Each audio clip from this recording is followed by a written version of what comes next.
Hey, this is Brett the Hitman Hart, and you're listening to the Smacked Raw podcast.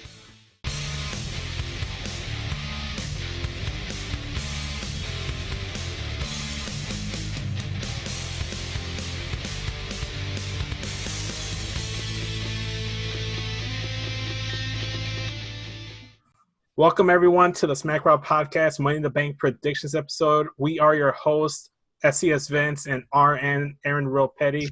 What's up, my man? Glad to have you back. What's good, bro? How you doing? I'm doing well. I mean, area-wise, right now my real estate isn't the best, but I'm making the best of the situation. How about you? Same thing, bro. My mother passed this week, and I just wanted to take time to thank all you guys for checking in on me and being there for me and shit. Definitely glad to be a part of this group, and definitely glad to have you guys as friends for sure. Appreciate you man. guys. No, for sure, man.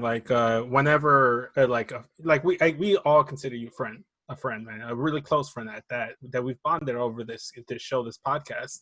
Yeah. And whenever one of our, at least my mindset has always been, when one of my guys is down and suffering, I got his back. We suffer with him, we help him out. That's the way I've always been instilled, growing up. That's always been my mindset. I'm loyal, and I'll help anyone that I feel needs that help. And the minute I found out about the news, man, I told you, I'm like, hey man, don't worry about the show. If you ever need anything, feel free to reach out. I reached out to say I needed someone for the podcast and for this episode, and you said you wanted to step up. I wanted to make sure you were okay with it. Didn't want to rush you into anything, but if you're up for it, man, I'm down for it. I'm glad to have you back. Absolutely. I needed a distraction, to be honest. I hate that I missed Wednesday, but I'm definitely in for it. So let's get into this extremely unique pay-per-view. Ain't that what they say? Yeah. We just got to make sure we plug the unique. You got to throw it in there every 5 seconds or so. Before we go ahead and go into our predictions, go ahead and give this episode a download and a follow, subscribe wherever you consume all your podcasts. Give it a review and a 5-star rating on Apple Podcasts, so we know that you love the show. And we feel the love coming your way. If you're watching this on YouTube, it should be dropping sometime, I want to say 7, 8 a.m. Saturday morning. Go ahead and check that out. Give it a thumbs up. Turn on the bell notification so you know when a brand new video drops. Especially this Sunday, we will be going we'll be recording live streaming our Money in the Bank recap show immediately once it goes off the air. And we got a couple surprises for you guys, so keep in store for that. So with that being said, without going into the official matches that have been announced, let's go and speculate on 1 or 2 matches that I think are going to happen. Sheamus versus Jeff Hardy. You just got done. Spoiler, this is being recorded after RN just recorded SmackDown, but you just got done with the SmackDown podcast. What do you think? I think they might be going into Jeff Hardy versus Sheamus either at Money in the Bank or down the line. Do you think it will happen at Money in the Bank?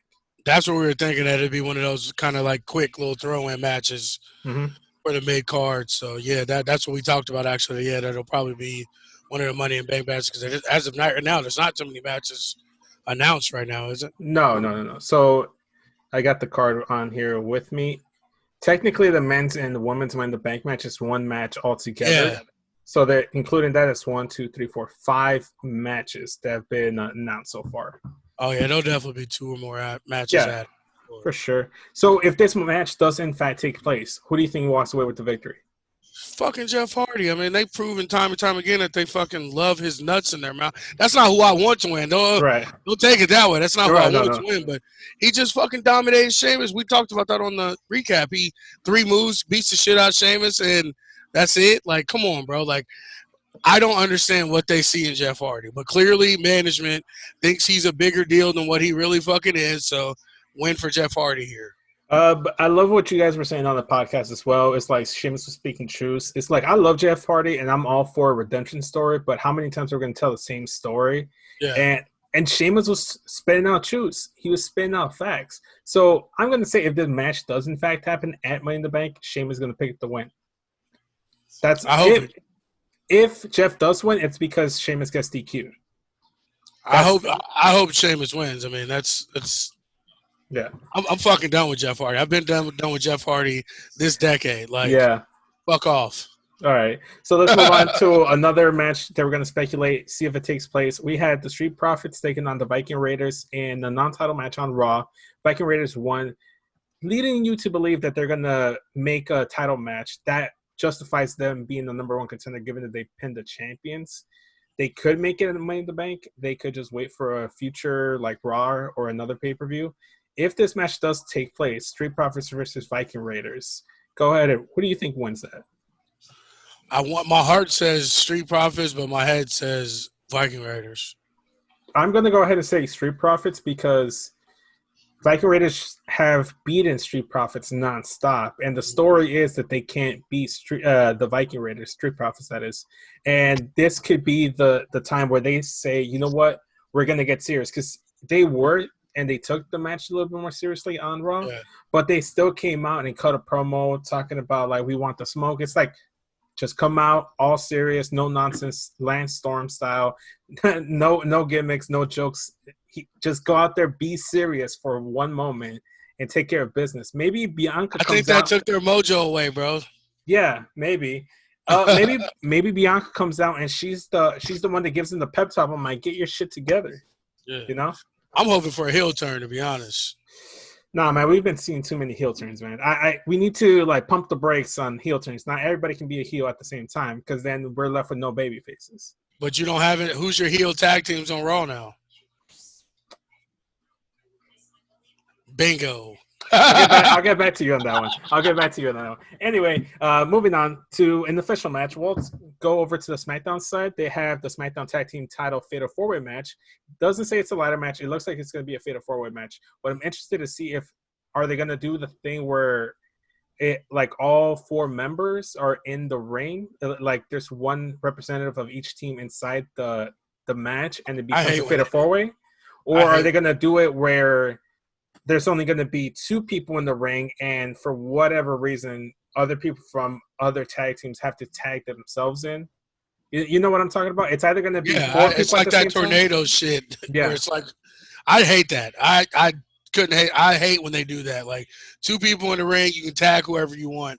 That should be the Fatal 4-Way. That should be it. That's interesting, because my theory, my whole logic behind it, I prefer it being the other way around, where there's 4 people in there and it's technically a Fatal 4-Way match where they have to tag in their partners. Because, like, logically, especially in the title match, why would you tag someone else in? Because then you risk the opportunity of losing that match if you're not in the match. So it makes no sense for you to tag someone else that isn't your partner. The only thing that I don't mind that part. Like, if they just did it that part where you still had to just tag your partners, I wouldn't mind. But I hate when they do 4 people in the ring at once, because it's like, it's not a tag match. It's another Fatal 4-Way inside of a Fatal 4-Way. Oh no, but see, they're not saying this is a tag match. They're saying it's a tag team Fatal 4-Way. Key difference in the phrasing of it. See, well, then my thing is, if that's the case, if that's how you're tagging it, then everybody should be in the fucking ring. It shouldn't be any tags. Actually, I'm an advocate for that. Just let everybody go in there and just beat the shit out of each other. Just a tornado, old school tornado 4-Way tag match. Go. Shit you would book in 2K. Shit you would book in 2K back in the day, or like Here Comes the Pain back in the day. Exactly. Like so, all right. So, what do you think wins this? So we have the champions, Big E and Kofi Kingston of the New Day, Miz and Morrison, the Forgotten Sons. We're not even going to mention them. Lucha House Party, which is including Lindsay Dorado and Grand Metalik. Who do you think wins this and why? I think they're gonna give those MAGA dicks the belt, man. I don't know why. I just got this inkling in my soul that they're gonna give those dickheads the belt. For clarification purposes, you are meaning the Forgotten Sons, right? Yes. Okay. Just have to clarify. I forgot their name. Sorry. No, that's all right. Like MAGA guys, yeah. They rub me that way, I think they were exposed as being MAGA guys on Twitter.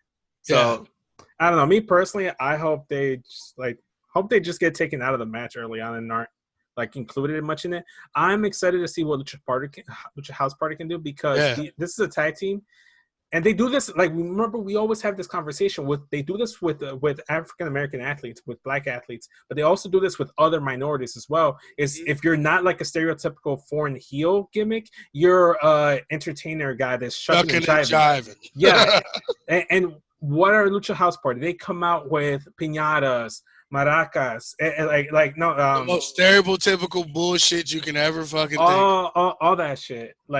They come out with all that stuff. They're here to like have a good time, but people forget that these guys are phenomenal athletes. They can freaking go and they got this match tonight. We were talking about that. Like this match tonight, like fuck. Sometimes you do. Like sometimes I do forget. You do forget that they're actually Grand Metalik on those fucking ropes, and even Lince Dorado, those two Hurricanranas he did to John, whatever the hell his name is, John Morrison. Johnny Nitro, whatever the fuck that dick's name is. Johnny SmackDown, Johnny Fox. It looked like he killed him. Like he stood straight up when he hit his head on those. Like, yeah. I don't know if it was just a dope job of him selling or botched or what, but he looked like he killed him both times. He did the reverse one and the regular one. So like, yeah, I was definitely impressed this week with. I was probably more impressed with them in this match than I was in the Elimination Chamber match, honestly. But see, in the Elimination Chamber, they weren't really allowed to like wrestle. They were just really there for high spots. They were just doing spots, yeah. So and look, man, like again, it goes to that. Like for me personally, I see a Latino athlete, and I'm like, okay, let me see what you can do. Like I'm not gonna sit here and support every Latino athlete. We don't claim Alberto El Patron or Del Rio, or whatever you want to call him. We don't claim him whatsoever.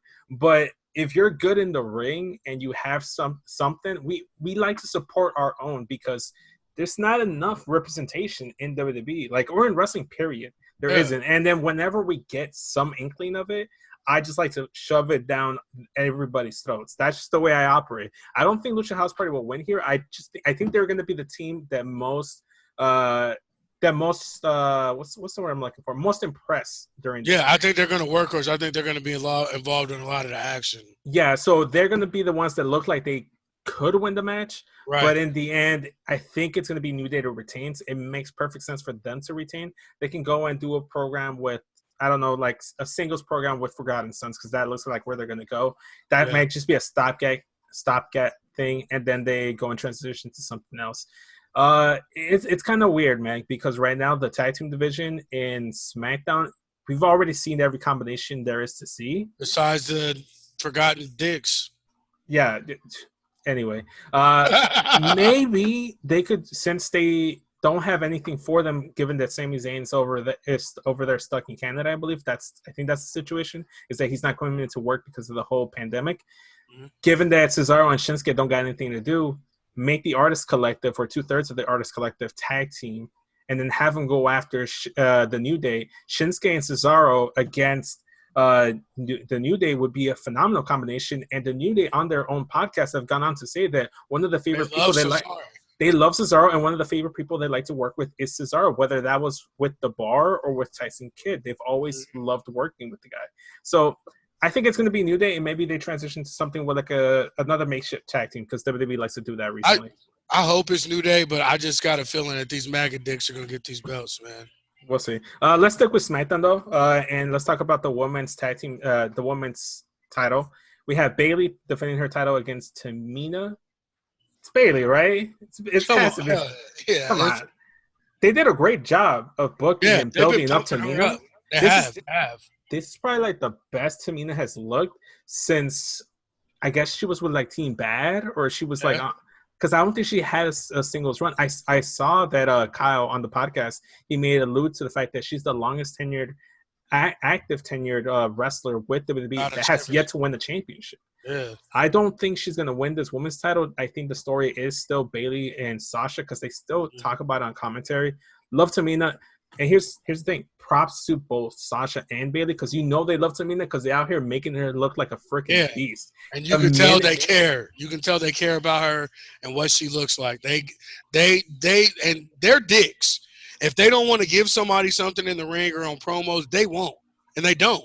Because they know that they're the top, and they're like, what's anybody going to fucking do to us? And that's why I like this, because you can tell that they actually care about making Tamina look like a viable opponent. For sure. I mean, I feel like you can say that for Bayley in general. You always hear these great stories from the women back in NXT, even other members of like the male roster in NXT, even on current main roster. They always have great things to say about Bayley. Like out of the 4 horsewomen, she's probably the most liked behind the scenes and by the locker room. And I think, and for a good spell there, she was actually helping to produce matches down in NXT where they were doing the Florida loops and the little house shows. So, man, I wouldn't be surprised if Bayley's out here like her legitimately saying that she wants to uplift this women's division, I can see it, man. She's the most entertaining thing on SmackDown for me. Like, honestly. It's not to me, if you put a gun in my head, she's the best wrestler too. Like, between all four?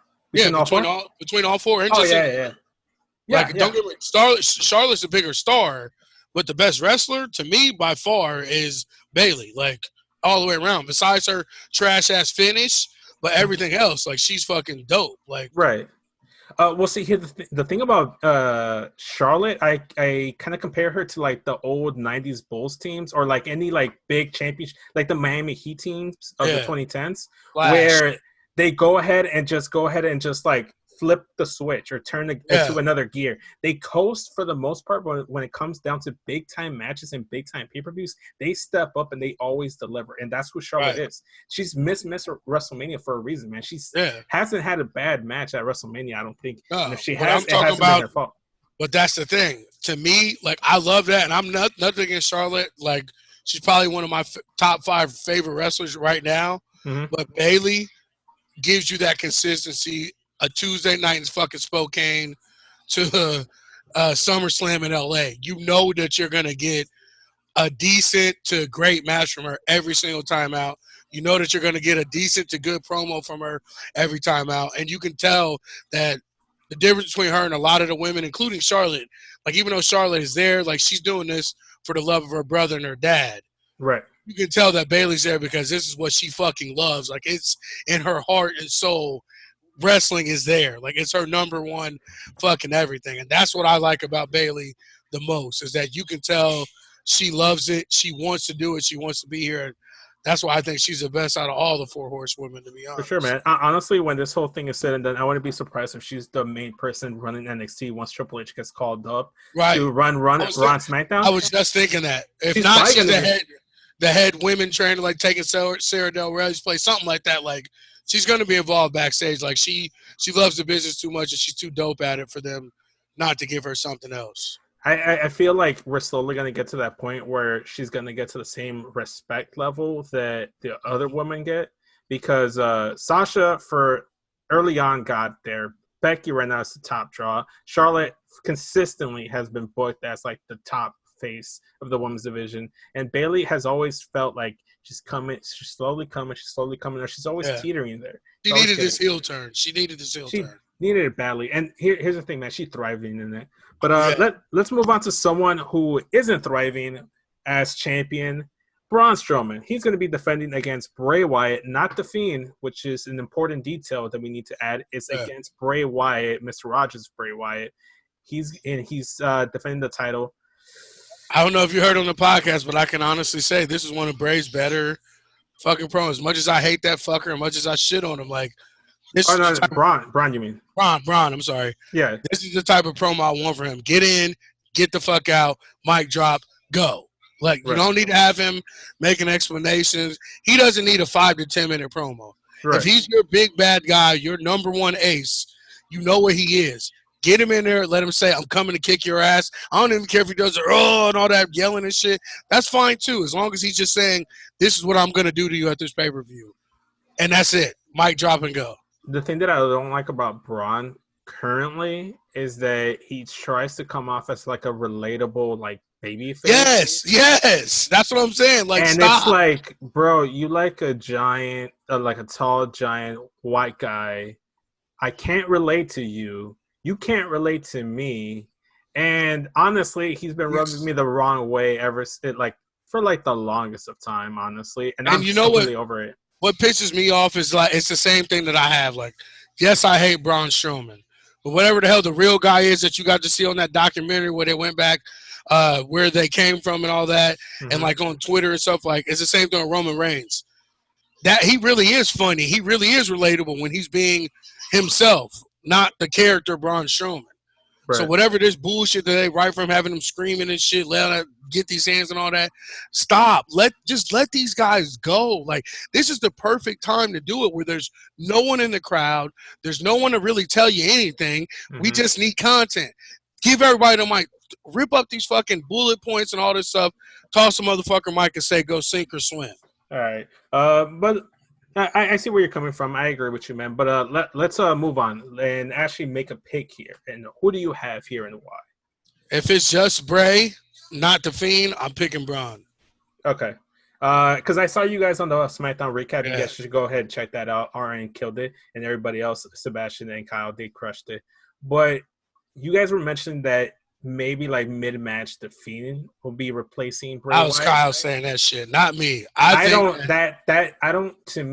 that happens because then it wouldn't be Bray Wyatt in the match, and that's who's being advertised. Unless they do like a last-minute thing, it's like, oh, Bray, you're not facing. If before the match they do a switch up, I can see that happen. Mid-match, I don't see it happening. See, this is my thing. Why I know that's not going to happen is because these are your two guys. Everyone knows that. There's no hiding it. These are your two guys. Mm-hmm. You already said you don't want the belt on Bray / Fiend, and you don't want Braun to look weak. So the only thing here is for him to beat Bray and not the Fiend, which I'm okay with. As much as I hate Braun, as much as I don't, and I love the Fiend. Fuck Bray Wyatt. Let Bray take all these losses, and then have Fiend come back and do some shit at bigger pay-per-views and bigger spots to I guess get revenge for Bray, which I'm fine with. Like that makes sense to me. If you're gonna play this dual shit, then do that. Use Bray to take the L's, Fiend to take the dubs, and that's it. Okay, so this is a bit of a cop-out, but I'm gonna say that Braun retains. Yes. Not saying he wins. I'm not saying he loses. I'm just saying he retains. I don't know what that means. They could do a situation where Braun gets just so sick of Bray Wyatt, he plays all these mind games during the match. Just take a look at and see his match against Daniel Bryan, where he was about to win it, and then the Fiend shows up on the screen. He's like speaking to him, and it was like, okay, I'll do it. And he tries to end him or tries to do something that way. I think something similar could happen, where that's the situation, and then Bray gets disqualified or Braun gets disqualified because Bray goes too far because the Fiend is influencing him to go and take it a step further, and he really wants to hurt Braun, or Braun just takes it to the next level where the ref's like, okay, you're done, you got to stop. Similar to what they did with the Seth Rollins on the Cell match, except this time it won't be the Fiend, and then he just beats him up. Lights goes out. It kind of like doing something similar to what they did with the John Cena Firefly Funhouse match, where he's beating up the puppet and then he disappears and then the Fiend shows up. I'm with all that happening, but Braun's still winning. Because then that way, like I said, if you do that, then you give the reasoning for the Fiend to come back and do some fucked up shit. Yeah. Because even if it's not now, even if it's down the line, you still have that in your back pocket to use, and you also keep Braun strong and winning. You know what I'm saying? For sure. I think what this match is just a stopgap match because they want to extend this feud because they're very limited on talent right now. So they probably going to extend this to SummerSlam. That's going to be the big money match. Fiend versus Braun for the title, and that's when Fiend gets the title. And that's why, me personally, like I wouldn't be mad if we got a Braun squash where he just fucking like Bray's like fucking around like you said. Fiend comes up on the screen like giving him the instructions or something. Bray's not paying attention. Braun just annihilates him in 2 minutes. Like I'd even be okay with that because again, you're making Braun look strong and you're also setting it up for the Fiend to come back and fuck Braun up. So like, I can't believe I'm actually saying this, but I think Braun's gonna win. I don't know if he'll actually win the match again. Retain, like you said, retain. But he will retain the title. Hold up, wait. Let me just stop. You know they're going to give us shit for riding a fucking line. We're picking this. We'll do it together. I'll hold your hand on this one. We're picking Braun to win. You know they're going to give us shit. We have to pick a winner. We can't. I'm picking Braun to win. I'm predicting that both wrestlers are going to have fun and they're going to have a great match. And in the end, Braun Strowman retains. Moving on now, we have the WWE title match between the champion, Drew McIntyre, and the challenger, Seth Rollins. Don't worry, guys. I'll give my official predictions when we do the prop bets. I still got to pay off my cat's live stream. Watch along. If you guys want to, might actually do that next week. Just get it out of the way. So, Drew McIntyre, Seth Rollins. Gotta say, I love the way they've been building up this feud. Yeah. Seth Rollins has been amazing in this new heel dynamic. The reasoning behind him wanting to take the title off of Drew is perfect. It's to save everybody. He's the Monday Night Messiah. He's trying to take the burden off of Drew. I love it. Save him. I love it, man. I'm so torn on this match. Like, can we come back to this one? No, we got to, because we only have one more match left. So, okay, I'll start off, give you my reasoning, and then we'll go with your direction. So, I think Drew McIntyre retains. He just won the title at WrestleMania. This would be his first big title defense. Technically, it was Big Show, but this is the first big one. And Seth Rollins is just really here to help build up Drew. After this, I think his next real step of losing the title is going to come with the Money in the Bank briefcase, and we'll touch more on that once we get to the match itself. But I don't think he's losing cleanly to anyone anytime soon. They're going to build him up to be the top guy. They're going to push him similar to what they were doing with Roman, but they're letting him be more himself and not feeding him like the suffering succotash lines like they did with Roman. Roman. And by the way, shout outs to Roman, stand-up guy, man, out here trying to protect his family. Kudos to him, man. Hopefully he comes back soon. But yeah, Drew McIntyre, for me, I think is the win. Whether it's a clean win or not, that's up for debate. I don't know if they'll do two smashy finish with, given that the Bray and Braun match could go that way. And even you go to the Bayley and Tamina match, that could end with some shenanigans if Sasha comes out. So I'm going to go ahead and say Drew pins him, beats him, and sets a slimy, like, chicken shit heel. He'll come up with some excuse to get another match or continue this program. So I think Drew McIntyre retains.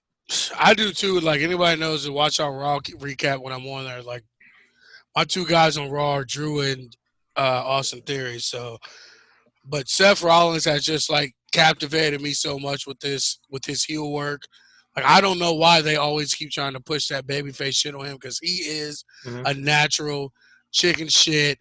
Talk shit, but give you a 5-star match heel. Perfect Ric Flair type heel. Like, and this Monday Night Messiah stuff has me. I'm so full on board with this. Like, it's killing me. But yeah, I definitely think, like you said, Drew's the pick here. I don't see him losing the match so soon after WrestleMania. And you have something here. Like, you actually have maybe a chance to build both these guys up to have your Rock Austin type of feud down the line, because Seth is already there. As long as you keep him heel, as long as you keep him, and that's the thing about him, like, he can give you a great match and lose, and it's fine.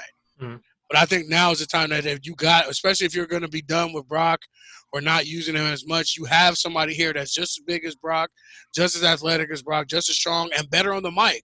He doesn't need a Paul Heyman. This is and the time he's younger and can be here full time. Exactly. Younger and full-time. This is the chance to build him up, and he doesn't have to steamroll people like Brock does, but give him the chances to beat these people, because honestly, there isn't anybody that can squash him or beat him easily besides Seth. Really, everyone else is, I mean, realistically, he'd fucking kick their head off. So I'm in on this, like, and I hope he keeps the belt a long time. Okay. So far, if I'm not mistaken, I think we've agreed on every match. This is what we fucking do. That's why they give us shit, bro, because all we do is wait, the SmackDown title match. Just to like clarify, you officially are saying that Forgotten Sons are going to win the belts? No, I picked New Day, but I said that just I just got a feeling about it. Okay. Just wanted to make sure, because like I could have sworn you had mentioned that you had Forgotten Sons as your pick. So before we get into individually who we think is going to win the Money in the Bank briefcases, let's talk about the match as a whole, because it's the most unique Money in the Bank match in history, where the risk is worth the reward. Whatever tagline they're using this year, I love it. I think just get all cheesy with it. So my thing is, like, I'm not mad at this because we really don't know. This is the first match in how fucking long? We really don't know. Since the Boneyard match. The Boneyard and Firefly Funhouse match, we weren't sure how they were going to play out because unique concepts. Well, that's what I'm saying. Before this time, like, main events, we don't, like, most Money in the Bank, everyone pretty much had an idea who was going to win going in. Like, this one, especially with the women being involved in it, like, I can honestly say I have no idea what the fuck's going to happen in this match. Yeah. So for clarification purposes, let's just like go over what the structure and the rules are for the match. They all 12 competitors, including the men and the women, just like you were alluding to, will be competing at the same exact time. They will be starting on the lobby of Titan's Tower in Hartford, Connecticut, and they have to make their way up all the way to the roof. So they're gonna go to the boardroom meeting, the hallway, the cafeteria. So you know the cafeteria where DX were serving that little girl some food and then just like press her out or whatever. That little kitchen area, that's where they're gonna be brawling. So they've leaving open the opportunity for for alliances between not only a couple of the guys there, but a couple of the women and the men together collaborating. So we can see some stuff. Had a Mandy Rose qualified along with an Otis, you would see them working together. So I'm intrigued to see who decides they're going to work together to get the briefcase. I got high hopes for this, but I just feel like there's so much opportunity for this to be a fucking dumpster fire. No. Okay. So they've pre-taped this. So from what I was hearing and from what I'm predicting and anticipating, it's going to be pre-filmed. Similar to how Gargano and Ciampa was, and similar to the Boneyard match. It's not going to be a Firefly Funhouse match, obviously, because you can't really go on another acid trip for another pay-per-view. Can't really do that. But it's going to be cinematic. And if you saw with the Gargano and Ciampa match, it worked phenomenally well. Yeah. Like, they still had wrestling in there, and they still were able to tell a cinematic story similar to what they were doing with the Boneyard match. Here's my counter to that, though. The Edge Randy Orton match. See, but that one wasn't cinematic. That one was I understand that too, but I'm saying, like, there's still that opportunity, there's still that little part for it to be like that where it just goes too long, and it's like, you know what I'm saying? Okay. I understand your concern, but I feel like the thing that hurt that specific match, the Randy and Orton match, the Randy and Edge match, I'm sorry, is the fact that the commentary team wasn't really like talking that much. They were dead silence. Yeah. And two, it was so quiet. And you could hear them grunting and moaning. I swear I had neighbors thinking I was watching male porn or something, gay porn or something. I'm telling you, that's how it came off. WrestleMania that's the vibe it was giving off to my neighbors. But I think what this is going to be, like I said, go back and watch Gargano and Ciampa. That's exactly what this is going to be.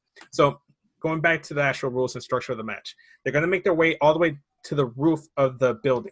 On the roof, if you've seen the images, there's like all these like Christmas trees or pine trees wrapped around the ring. So it gives it like a kind of green aesthetic feel. There's a ring in the middle, and above the ring, they have the briefcases hanging off of like a scaffold or something. So it's similar to, like, you know how like when you go to indie shows and have like these like metal things like hanging up to like have like spotlights. Yeah. Or similar to like when like the X Division match or whatever. Yeah. Like the X Division match. So they had like the one beam that holds the two briefcases up there. So there's actually going to be some in-ring wrestling. So once you get to the shenanigans and the thin cinematic stuff inside the building, you're going to get to the ring, and I think that's going to be a little bit more traditional stuff. Again, guys, go back and watch Johnny Gargano versus Ciampa if you have any concerns about this match. And again, standard Money in the Bank rules. Whoever grabs the briefcase, that's who wins the match. So, like I said, there could be alliance between both the males and female side of the competition. Let's talk about the men's Money in the Bank competitors first and who we think is going to win. We have Daniel Bryan, King Corbin, and Otis on the SmackDown side. And for Raw, Aleister Black and Rey Mysterio, and replacing the injured Apollo Crews was AJ Styles. Me personally, it has to be AJ Styles because there's no way he comes back after being buried. He came back from the dead RN. If the Undertaker, being buried alive can't end this man, he can't lose a match. That just gave him invincibility. It like raises his immune system within pro wrestling, so he's immune to certain BS there. And I also love the fact that he was saying that I'll do whatever it takes to win, even if that means tossing someone off the roof of the building. Yeah. Which I want to see someone get tossed off the roof. Like Kyle said, I think Elias is going to toss fucking Corbin off. Dude, they could so totally do it. I don't know how, like, they can justify him being alive after doing that. Maybe if they're going to fire them, that's one way to write them off. You just kill them off. But it'd be interesting to see that something like that happen. Obviously, I don't want anyone to legitimately get hurt. Right.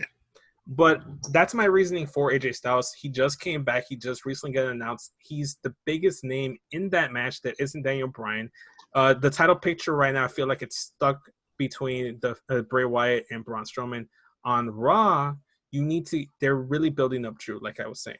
So after he moves on from Seth, maybe he can revisit Andrade now that they've formed and gotten more cohesion with his stable, and he's the next one in line. And then after a couple months, when the Bank winner, AJ Styles, he cashes in on Drew McIntyre, gets the title off of him, and then they go into a program, because the Money in the Bank briefcase works best when it's a heel doing the cashing in, especially if you're going to hold on to the briefcase for longer than like a one night, like Bailey and Dean Ambrose did it. Usually they were baby faces, so they came out, they got a huge pop for doing that. But initially, like historically, if you're a heel, it just works out a little bit better. So it just has probably like the biggest heel, and I think Baron Corbin is going to be neutralized by Elias. I think he might show up and cost him that match. I think that's what's going to happen.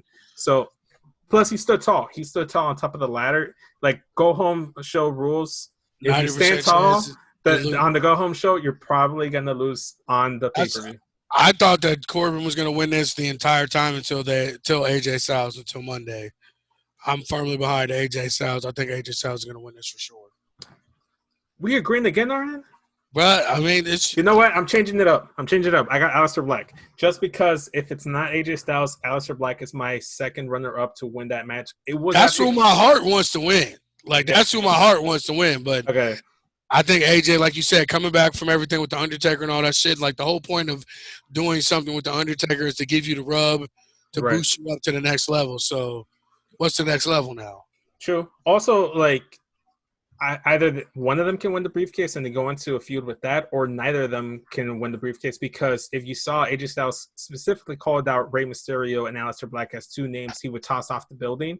And Aleister Black took offense to that and cut a specific promo to AJ Styles. So you could see AJ Styles versus Aleister Black going into a program going forward on Monday Night Raw. That'd be interesting, and I'd like to see that.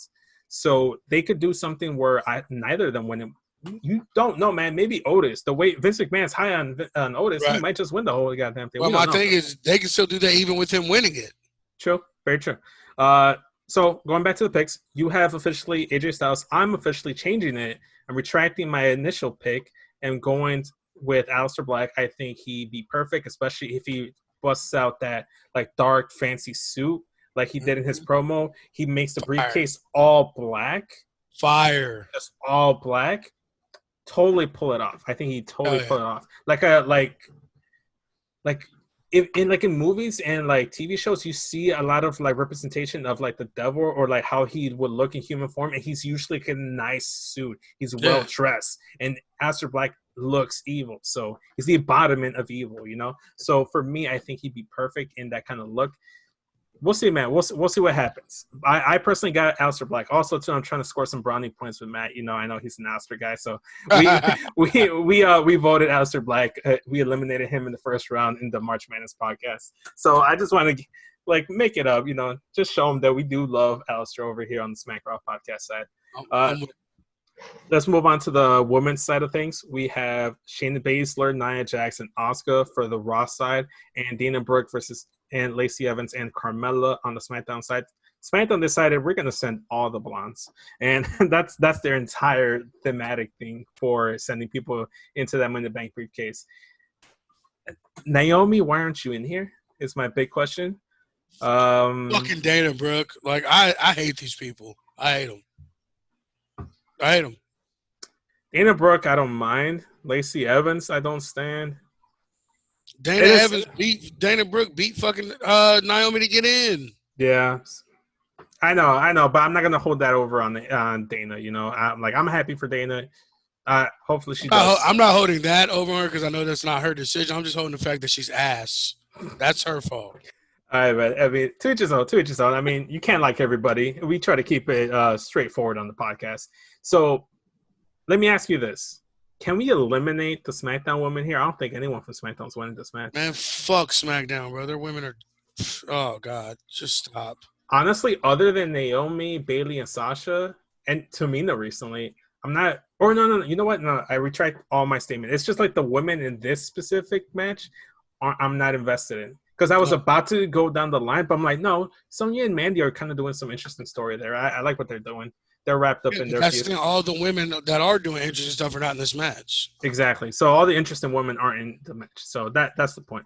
So also too on Raw, USA kind of like gave away a spoiler in the results of the match because during the commercial break they said Becky Lynch returns to Monday Night Raw to confront the winner of the Women's Win the Bank ladder match.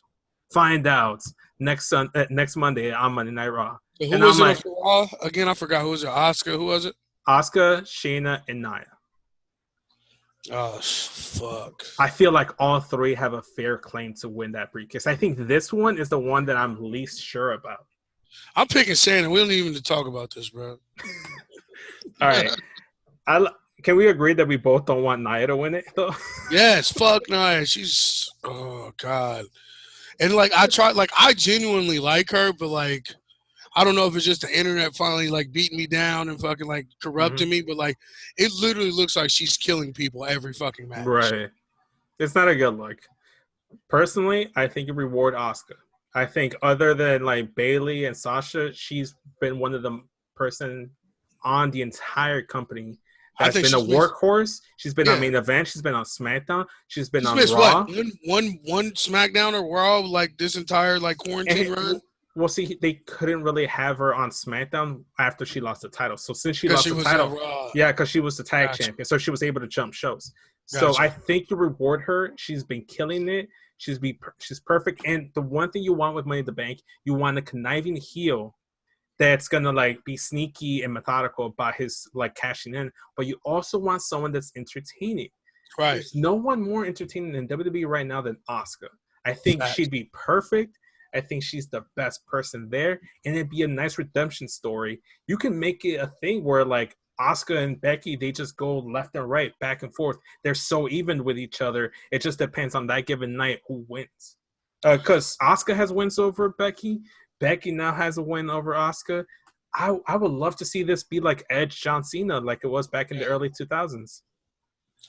I don't know. Like, everyone knows, like, I'm a stand for Shayna, and, like, I think, to me personally, like I think that she's the one that they should be propping up and pushing towards because she's a legitimate badass. She's decent on the mic. Like I said, I don't know, but I wouldn't be surprised or upset if it was Asuka because to me, like she has been of this quarantine shit, she has been the MVP, like by far. Sure. I'm in agreement, man. I wouldn't be completely disappointed if Shayna does win here because it also fits here. I hate the narrative that she's boring. I hate the narrative that she's like, oh, she's like boring. She's like she doesn't have like a gimmick. She's like boring on the mic. She can't cut promos. No, you just have a preconceived notion of her. You already based on her looks. I like to believe, and this comes from a lot of female women and male fans out there that specifically are like, oh, well, she's not that attractive, so she immediately gets heat like that. Let's just call a spade here. No pun intended with the Queen of Spades. But I feel like she gets a lot of hate because of her looks. She doesn't have like this like beauty persona. Because she doesn't care. She's a fighter. She's out here being a badass. She's not out here putting on eyeliner and makeup and stuff. Not that there's anything wrong with that. No, not the eyeliner. No, she does put on heavy eyeliner, smoky eyes. But she does that more kind of like a fight. Like it kind of like you're going into like a fight, kind of like Barbarians used to. It just comes down to what you're saying is that she's not attractive, so no one wants to give her credit for her being the wrestler that she is. Exactly. She's dope as fuck on the mic.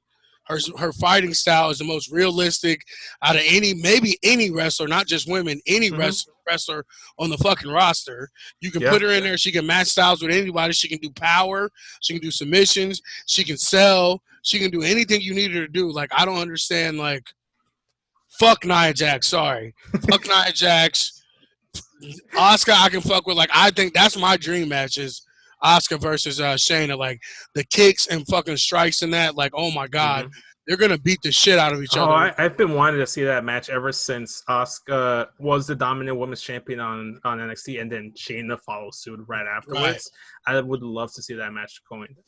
Honestly, I wouldn't be opposed to it. I see a lot of people again saying that, oh, she doesn't really fit like someone. I can't really see her with the briefcase. I'm like, it's a goddamn fucking briefcase. Have they not seen her with that fly ass fucking leather jacket and just looking like she's gonna kill people? How do you not see her walking around with a briefcase?